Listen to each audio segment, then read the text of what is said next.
In the heart of the unforgiving ocean, where every ripple hides a threat, lies a vessel bound by rules that defy reason. Experience meant nothing here. Survival demanded blind obedience to warnings scrawled on every surface. Crewmates whispered of unseen horrors, doors that shouldn't be opened, melodies rising from the depths, shapes in the fog begging to be seen. The captain's commands clawed at logic, yet hesitation meant disaster. But as days blurred into years, the sea's secrets grew hungrier, its tests crueler. How long could anyone outwit a world where darkness moved, lighthouses lied, and sacrifice wasn't a choice? It was the only way to survive another night. A man worked aboard a fishing boat deep in the ocean, where survival depended on strict adherence to a set of strange and unsettling rules. He wasn't always seasoned. Years ago, when he first stepped onto the deck alongside two other green recruits, the stern captain made it clear that survival hinged on obeying every posted instruction. The guidelines were everywhere, impossible to miss.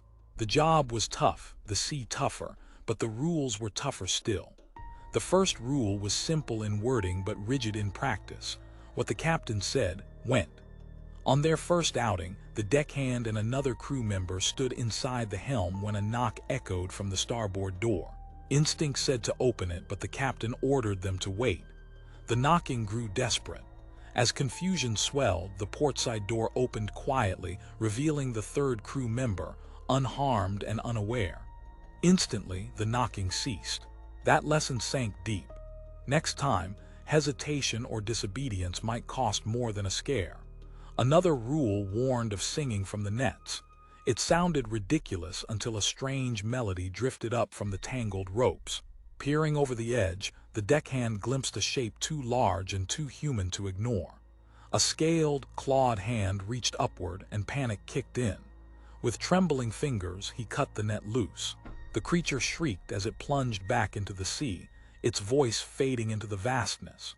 No maps ever showed lighthouses near their roots, but a crew member once spotted one anyway. When she pointed it out, the entire crew turned to stare at the mysterious glow. The captain reacted instantly, steering hard away. As the distance grew, the lighthouse descended into the ocean, singing as it vanished beneath the waves. The light hadn't come from a structure. It had come from something alive, something massive. One rule emphasized the danger of fog. When a thick cloud rolled in unexpectedly, the crew scattered indoors. Visibility vanished and unease grew with every passing second. From within the living quarters, one of the deckhands couldn't resist peeking outside. His reaction was instant. Fear, panic, a warning not to look. But curiosity won. Through the fog, countless faces floated in the air, twisted in silent screams of hatred and sorrow. The deckhand reeled back, shaken. They avoided the windows until the mist cleared. Strange ships sometimes drifted nearby. If one appeared, the rule demanded checking for signs of life. An unoccupied vessel once cruised silently past, its engines running as if crewed. When the captain rang a bell 3 times, the ghostly ship shifted course and vanished. No one knew why it worked. No one asked. Another rule demanded absolute stillness if the lights ever went out. During routine maintenance in the boiler room, darkness fell like a dropped curtain. The air thickened. Something slithered nearby, growling and groaning like a beast in pain. Thin hands brushed the worker's face, tracing his features with eerie precision. For 2 hours, he didn't move an inch. When light returned, only a trail of slime and broken scales remained. Then came the most terrifying rule of all. If a woman in a white dress appeared on the deck, hiding was the only hope.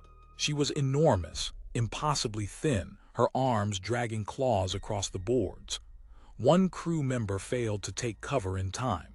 She lifted him effortlessly, impaled and silenced him, then cast his lifeless body into the sea. His friend remained hidden until the creature disappeared. Later, the captain added another photo to a wall in his quarters, a growing memorial to those lost. Each day required a sacrifice. 2 pounds of fish, left in the storage bay and offered without hesitation. After the loss of the usual volunteer, Another took up the task. Rushing in, he dropped the bundle and bolted. Heavy breathing and tendrils followed closely behind. He barely slammed the door shut before a loud thud marked its arrival. Moments later, chewing sounds echoed from within. The ritual was complete. One of the most feared rules concerned ice. For years, the crew avoided it until they didn't. The cold crept in with biting force. Machines threatened to freeze. As panic set in, the youngest crewmate held things together. Just when safety seemed restored, a chunk of ice blindsided the vessel. Two were about to be struck, but she pushed them to safety. The cold engulfed her, turning her to crystal in seconds. Her frozen form shattered, melted, and vanished overboard. Her picture joined the others. After 5 long years, the man had faced every rule, every horror. He fed the creature in the hold, stood frozen when darkness fell, rang the bell for ghost ships, cut singing nets, and locked eyes with faces in the fog. The woman in white never caught him, the ice never reached him, and false lighthouses no longer fooled him. Though the sea had taken much, it hadn't taken him, and it never would, not without a fight. Which rule do you think was the most terrifying and why? Leave your comments below on your thoughts. Like, subscribe, share, and hit the bell for more content like this.